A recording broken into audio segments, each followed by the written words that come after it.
So the big question is this: how are real estate investors who don't have a ton of free time, don't have access to off-market deals, and didn't start life on third base, how do we grow a real estate business conservatively to support our families, finally leave the corporate rat race, and build a legacy? That is the question, and this podcast will give you the answers. I'm Ed Matthews, and this is Real Estate Underground. This is the Real Estate Underground podcast show number, can you believe it, 75. Greetings and salutations, Real Estate Undergrounders. It's Ed Matthews again with the Real Estate Underground podcast. As we have grown this podcast, and first off, thank you very much for all your subscriptions and your downloads and your likes and your comments. I want to also tell you that we've been working really hard to get more national oriented guests, and so obviously we're based here in Connecticut, but I've always been intrigued by the southeastern market and mid-Atlantic markets as well. And so I found this gentleman probably about 6 months ago. I came across him and his wife, Kristen, and their real estate practice. And then I started to dig in and realize, wow, this guy really is doing well, and he's serving a whole lot of people in a whole lot of ways. So Luke Andrews, welcome to the show. Thank you so much for your time today. And I'm excited to have this conversation. Yeah, Ed, I'm really excited to be here. It is fantastic to meet you, and can't wait to talk a little real estate here. Yeah, let's get into it. All right. So, obviously you and I have similar backgrounds in that we've started off in corporate America and then found our way into the real estate world, different ways, but it's a journey and there's multiple paths, right? So, so why don't we start off with who you are, what your business is, and let's talk about that, or businesses are. Sure. So I'm Luke Andrews, like you said. I'm based in Louisville, Kentucky. So my team services the Kentucky and Southern Indiana markets. And my real estate business really has about three phases to it. So one, we've got the sales side. So I am in production. I do some, helping clients buy and sell homes. But I also manage a team of 21 agents. Wow. So really kind of helping them grow, develop the mentorship there. So that's kind of phase one, is the sales side. Phase two is the investment side. So I do buy, a few flips, but mostly buy and holds, and then starting to get into some short-term rental Airbnb stuff as well. Nice. Fortunate enough to be in what I call the 40 under 40 club. So I did purchase my 40th rental property before I turned 40, just kind of squeaked in barely under that wire. And then the third aspect of my business is something relatively new, and that's been the education side, and primarily working with real estate agents and some with investors as well, but really trying to take my experience working with new agents, new investors, people like that, and trying to help people eliminate some of the mistakes, learn from some of the ones that we made, so we can shorten and flatten those learning curves and try to get people as successful as possible. Excellent. Well, so obviously, this is a real estate investment show, so we're going to focus mostly on the deals that you've done in your coaching. Sure. But in terms of, your background and where you come from and all that, what drew you to real estate as a potential asset class? So it was something I've always had a little bit of interest in. Got to dabble in it initially. My wife and I, we built our first house in 2006 in Denver, and we built it right at the very height of the market, and even overbuilt for the neighborhood that we were in. And then obviously, 2008, 2009 hit. Yep. And that was right in the time where our family was expanding, and it was like, hey, we need to upgrade. And fortunately for us, everything was on sale to go upgrade. Right. But we were in no position to sell our first house. Right. But we were able to keep that house. We were able to float that note. Market was flooded with, an abundance of actually really good renters who just got caught up in a bad loan before. Right. So we had our pick of the litter, so to speak. So we had some great tenants in there, and it was really just started by keeping our first house. And even when we moved away from Denver and back to Kentucky, we actually kept that property out there for several years and managed it from afar. Wow. And then beyond that, it was talking to a friend, like you talked about, we had similar backgrounds coming from the corporate world. I had a coworker that I was working with, and we just both just interested in kind of getting into this real estate investment game. Yep. And we decided we were going to buy one property together. We were going to find, there was this up and coming neighborhood where you could find a little shotgun house that needed a decent amount of work for about $20,000. So we were going to buy it, pay cash, fix it up, do the work ourselves, rent it, and then just gradually kind of build it. Well, it's luck, serendipity, whatever you want to call it. He's having dinner with his girlfriend's parents. They've got some friends over, and he's talking to him about what he does, but he's talking to him about real estate investing. And they said, hey, interesting enough, we're actually investors, but we're getting ready to retire. We want to sell our portfolio. Are you interested in buying it? And he was like, oh, well, hey, send me over the details, and I'd love to take a look at one or two of them. And they were like, no. You buy the whole thing or you buy nothing. And so it was like 13 doors falling into our lap. Wow. I analyzed the deal. It was a phenomenal deal. The problem was we didn't know anything about taking on 13 properties. Right. We didn't know anything about how to manage those, about how to find financing. And even when we could find financing, we couldn't afford it. Like we couldn't afford a down payment at that point. Yep.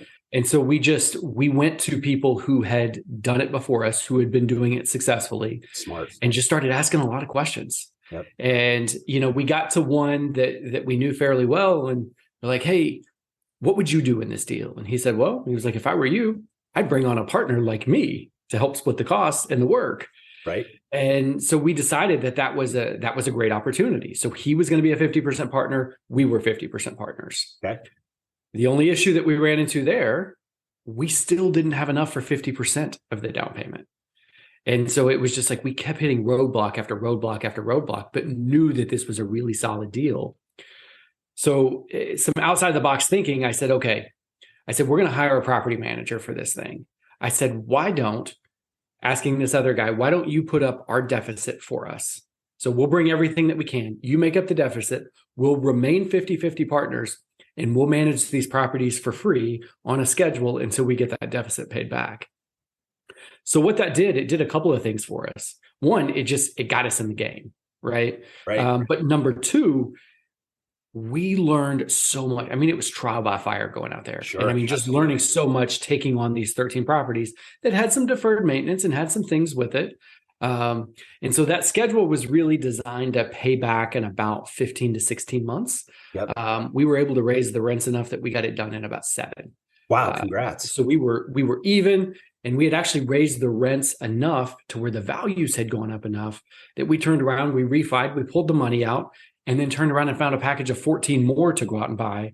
So our portfolio went from 13 to 27 in, about a year. Wow. So we hit it pretty quickly, but there were a lot of areas where we could have easily just said, it's a great deal, but it's just not in the cards for us right now. Right. Yeah. Resourcefulness is a quality that I see that most investors have in infinite quantities, right?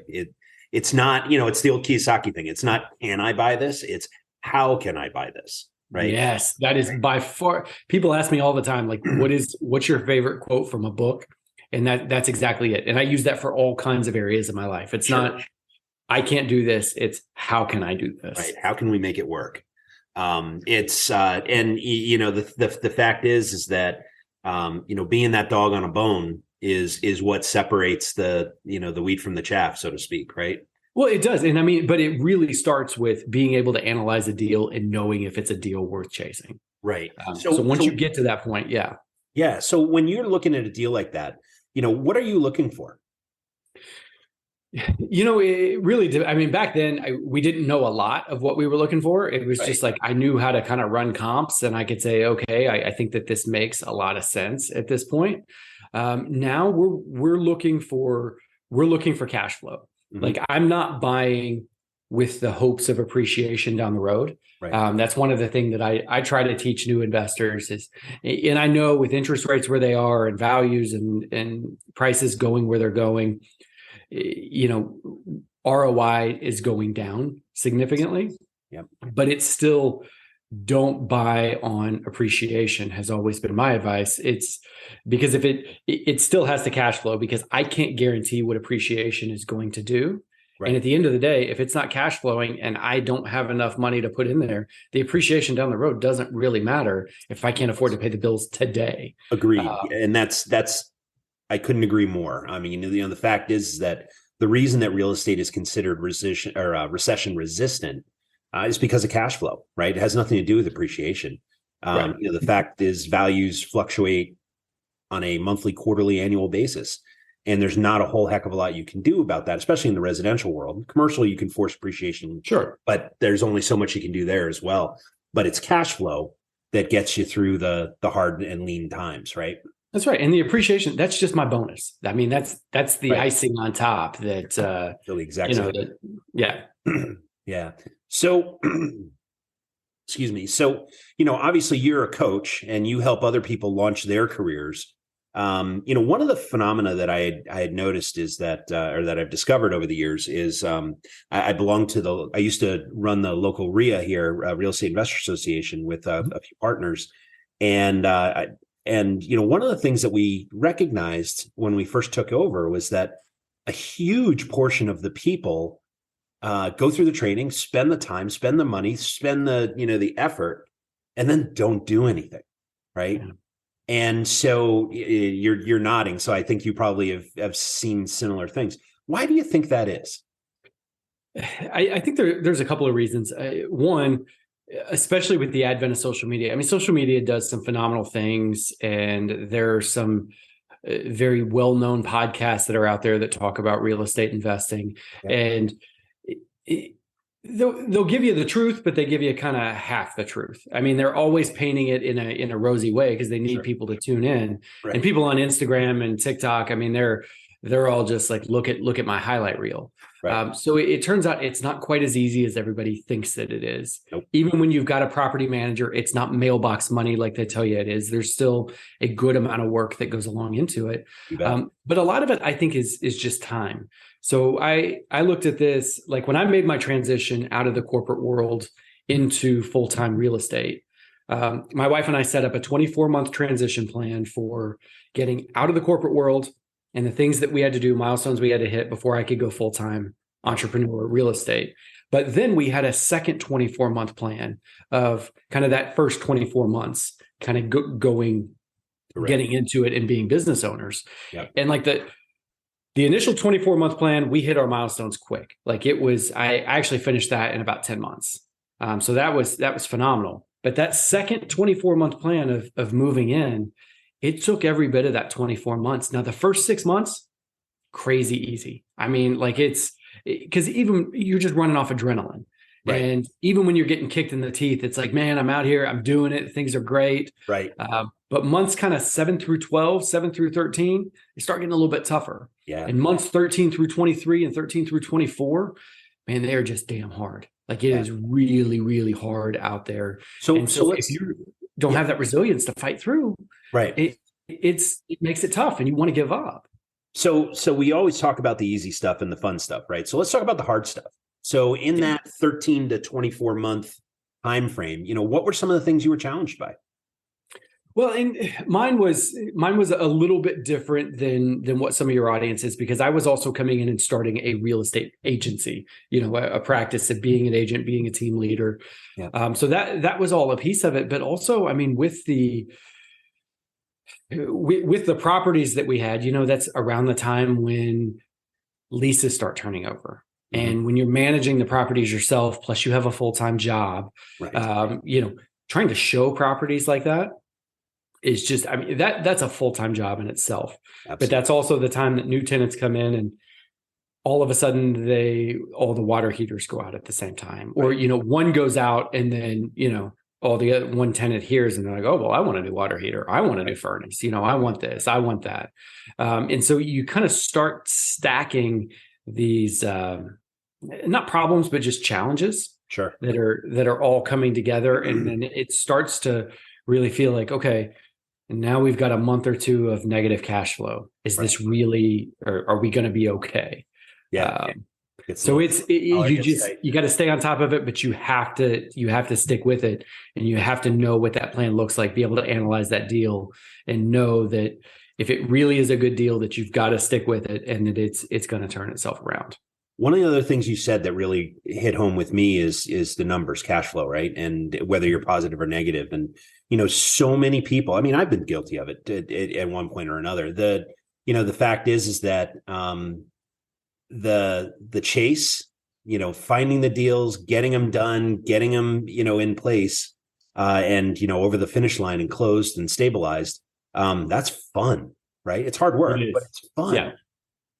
Accounting and operations and asset management, a little dry, right? Very dry. And so, one of the things that I see a lot of investors stub their toe on is not paying attention to their numbers, right? Not understanding, is each building property, single family home, multifamily home, doesn't matter. Is each property producing the cash flow that you anticipated? And if so, great. How can you grow it? Asset management, right? And if not, what can you do about it, right? And I'm so glad that you brought that up, because now, putting on my real estate agent hat, being an investor myself, I tend to lean towards the investor market of people that I'm working with. I work with a lot of investors themselves, and especially relatively new investors, because I like to help them get their start. It's just a passion project of mine. But, when we go to view and potentially purchase some of these properties, when you find these owners who are just kind of have, one or two, like one fourplex or like a duplex and a single family, the record keeping is so unbelievably poor. And so when you're having the conversations with them and they tell you like, oh yeah, we made X amount of dollars last year. And then when you really start digging into one, they'll send you over a piece of notebook paper, right, that they tore out of a spiral notebook. It's still got the little things on the side of it. Yep. It's all handwritten. And then, but when you really start digging into it, you realize that they actually lost money, and they weren't. And from talking to them, they weren't trying to BS you throughout the thing. They really just didn't know. They didn't know what they were looking for. They didn't know that they lost money. They're thinking, hey, I've got this great investment. I'll turn around and sell it. And then I got to tell them like, hey, man, your property's not worth what you think it is. Like, this thing isn't making money. I got to do this, this, and this just to get it to a point where I can cash flow positive. Right. Right. So true. I mean, and that's not necessarily exclusive to residential buildings as well. I mean, the fact is, a few months back, I was looking at a 16-unit property in East Hartford, which is one of the smaller cities here in Connecticut. And in talking to the seller, I asked him for his T12, and the response was, "Well, most of my residents pay cash, so I don't keep track." Oh, geez. Oh, really? Can you imagine if you were an IRS agent at that point? Or right? Yeah, I'm not going to tell you where it was, but yeah, I know. God, how do you do that? Right? Yeah, if the IRS comes knocking on your door, you've got a pretty big bill to. Yes, you got a legal bill, a lot of explaining, accounting bill, and a whole lot of explaining. Right? Yeah. So yeah, it's amazing. I was just looking at a 36-unit in Oklahoma, and it seemed like a pretty good deal, and I think it was a good deal. We ultimately didn't win it, but. The same thing. The gentleman who owned it had hired a property management company that unfortunately ripped him off. And so when I asked for the T12s and the invoices, he's like, I don't have any of it. It's and so then you're trying to work with them to figure out, okay, exactly how many, what is the economic occupancy of this building, and can I build a business model on that? And sometimes yes, sometimes no. 100%. And I think you bring up an excellent point there about property managers, that you, especially as a new investor, you really need to vet some of these folks, because there are a few that will take advantage of it. Yeah. And there are some that are just, they're no better at record keeping than you are. Right. And it's not for anything malicious. It's just, it's not in their wheelhouse. And it's like, well, hey, they're only going to charge me 8% and this one wants to charge me 11. Well, yeah, I get it that you don't want to give up the 3%, but is the 8% at the end of the day, you might as well be managing it yourself. Right. Yeah. If I'm going to pay an extra 3% and my books are going to be clean, I'll sign up for that all day. 100%. Right. So, you had mentioned early on that, when you were trying to buy that first portfolio from your partner's girlfriend's parents, is that right? I got that right. It was my business partner's girlfriend's parents' friends. Oh, friends. They were all having dinner at the parents' house. I missed that one last jump. Oh yeah. Well, I mean, it's quite the trail. So, you mentioned, one of the ways that you got that deal done was seeking advice from people that had been doing this for a while. So I'm curious about that in terms of the advice and the mentorship that you've received. What's the best advice you ever got, and who gave it to you? Best advice that I ever got was, it's as simple as can be, but one of my big mentors in real estate, both in the sales and the investment side, Mr. Jay Pitts here in Louisville, he said, you make your money when you buy, not when you sell. Yes. And it was just, that is always stuck with me, even before we got, obviously I didn't have as much control over the place that I had in Denver, but when we bought this package, we knew that the price was so good that was going to set us up for the future, because that was just ingrained in my head. You make your money when you buy, not when you sell. Exactly. And it was like that for flips and STRs and everything else that we're doing. Yeah. So, when you look at sharpening the saw, right, and, growing yourself, and I know that, you obviously help other people do this, but I'm sure, leaders are readers, right? So, I'm curious, two things really. One is, how do you consume information, podcasts or audiobooks or regular books or, videos on YouTube or something else? And then I'll ask the next question. But so for me, it's all podcasts. And it's audiobooks. Like, it's sitting down and reading for me. Like, I used to love it. I struggle with it now. And part of it's because I'm in the car so much, or I'm exercising, or whatever it is. So audiobooks are the way that I can consume as much as possible. Like I said, that and podcasts. So those are my go-tos constantly. Okay. So that leads to the next question, which is, what are you paying attention to these days, or who are you paying attention to these days? In terms of authors and creators. So for me, I tend to go back to the tried and trues. It's like, from a podcast perspective, I'm listening to several, because in some of it, like a Bigger Pockets that's out there. Yeah. I'm not necessarily following everything that they're doing.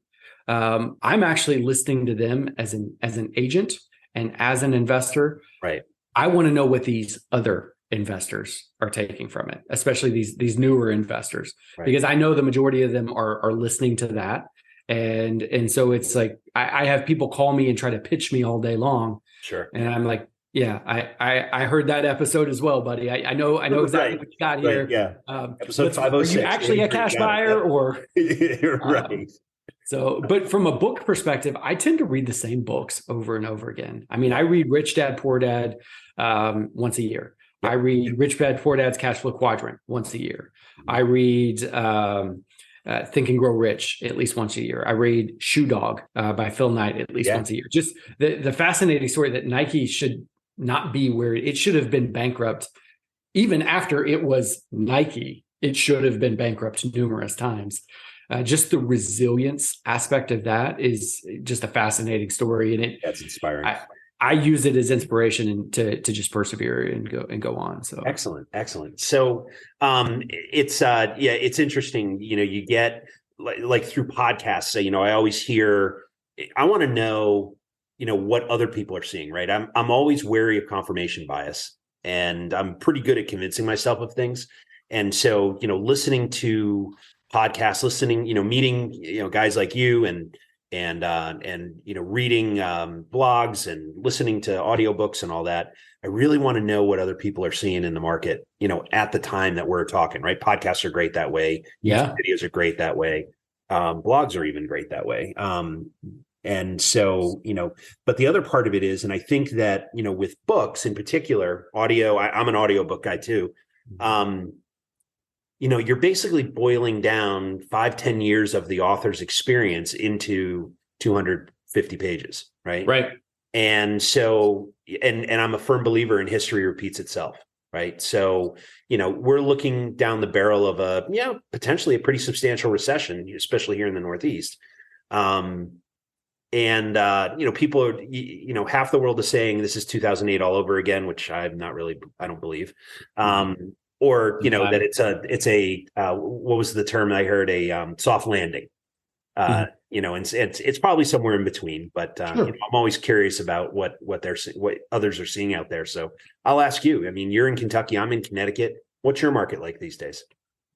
Our market's still as hot as can be. Okay. Now we're always going to lag behind. I mean, it's being kind of middle of the country, low median price points. We're always going to lag behind the coasts. I like to say there's a famous line from the show Parks and Rec. He was like, they're just citizens here are just now getting into Nirvana. I don't have the heart to tell them what's going to happen in 1994. It's so we're still riding that wave. We're still riding high. I mean, we took a little bit of a pullback, in November, December, and just a touch of January. But right now we're still at a massive inventory shortage. We've got a lot of industry here in our town, and so there's people constantly moving and shaking. And now that everybody has kind of just come to grips with the interest rates that we've got, we're just back at a more normal level. That 2.75 was phenomenal, and if you got it, it's great. Hold it. Good times. I mean, it's if you got to move, you got to move, and we're not the early 80s where it's 18%. So right. I mean, historically, we're spot on where interest rates typically are in that 6 to 8% range, right? Yeah, that's reality. So this is people are talking about the new normal. Well, no, this is just normal. Yeah, it's not the new normal. It's just right. It's different than what it has been, and we say that from a real estate market because I see all these articles, and I was invited on a panel yesterday, and we were discussing an article that said, we're seeing year over year sales down. Miami was seeing it down like 25% in the single family homes, 38% in condos, from this time last year, and I said, it's perfectly fine.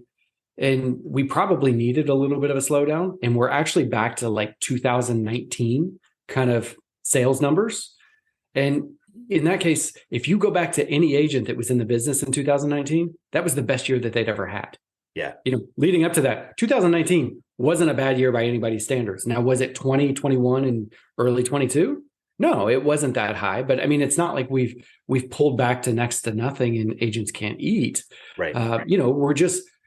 We're back to even above normal at this point. Yeah, and it's not necessarily a demand problem; it's an inventory problem, right? Yeah, it's and I don't see anything that's going to solve that at this point. I really don't, other than people who are just sticking around in these 2.75 rates that they got and not willing to give them up. Yeah, well, I mean, there's something to be said for that. Yeah, right. I mean, that's tens of thousands, potentially hundreds of thousands of dollars in interest savings over a 30 year. Absolutely. Right. So, all right. Well, hey, Luke, I've really enjoyed this conversation. Congratulations on all your success.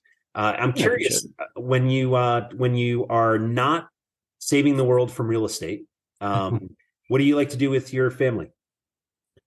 So my kids, I've got two boys that are 13 and 11, both very active in sports. And I know that we're coming up on a time where I'm not going to be able to coach them any longer. Right. So I'm coaching any and everything that I can. Yeah. They're both big into basketball and football. And then I've got a younger one that plays golf as well. And so it's, I'm trying to be as present and involved as I can. Awesome. But with the real estate ventures and coaching my kids, I have time for, sometimes I get to sleep. Yeah. Yeah. But it's worth it, right? Because absolutely. You only get them for 18 years. But that's right. They're only home for 18 years. And so I'm a little bit beyond you in that I've got a 15-year-old and a 20-year-old. Mm-hmm. And, 20-year-old's a sophomore in college, and the two girls, and, she's having the time of her life and experiencing new things. And, mom and dad aren't really cool to hang out with anymore. And I know. 15-year-old agrees. I'm dreading those days. Yeah. Dreading. Yeah. Well, it's, they come back, but usually when they want tuition, they come back. Yeah, that's right. When they want money, they come back. Right. So, hey, Luke, if people want to learn more about your business or, catch up with you online, what's the best way to reach you? I am by far most active on LinkedIn. So you can find me on LinkedIn, or, you can go to my website. It's got all of my books there, lukeandrews.us. You could always send me an email. I do answer all my own emails. I don't have a VA doing it. luke@lukeandrews.us. Or, actually, if you've got relatively new investors in there, I wrote a book not long ago. It was my third book that I wrote, and it was strictly for investors and trying to help them avoid some of the mistakes that I made early on. Mm-hmm. If they go to 10investormistakes.com, and that's the number 10, so 10investormistakes.com, they can download that book absolutely free. Wow, that's really generous. Thank you. That's wonderful. Well, Luke, it's a pleasure. Congratulations. And I'm actually going to be down in Louisville, hopefully in the next month or so. So I'd love to buy you a cup of coffee and yeah. Hey, look me up while you're here, man. We'll be happy to get together with you. I'd like that. All right. Luke Andrews, thank you so much. Thank you. This has been the Real Estate Underground Podcast, a Clark Street Capital presentation. Thanks for joining us. If you're enjoying the show, please remember to subscribe and share it with your friends. If you'd like to learn more about Clark Street Capital and our upcoming projects, please join our investor club at clarkst.com/join. Until next time, happy investing.